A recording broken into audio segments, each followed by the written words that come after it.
گناہ، سزا اور عبرانی زبان کا سسپینس۔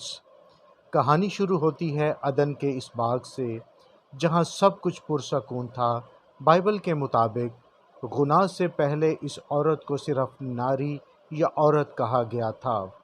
اس کا کوئی ذاتی نام نہیں تھا، لیکن جیسے ہی ممنوعہ پھل کھایا گیا، جنت کا وہ خوبصورت منظر یکسر بدل گیا۔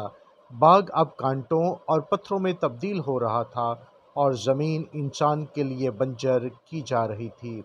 خدا کا حکم جاری ہو چکا تھا کہ اب انسان کو بوڑھا ہونا ہے، بیماری جھیلنی ہے اور آخر کار مر کر اسی مٹی کا حصہ بن جانا ہے جس سے وہ بنا تھا۔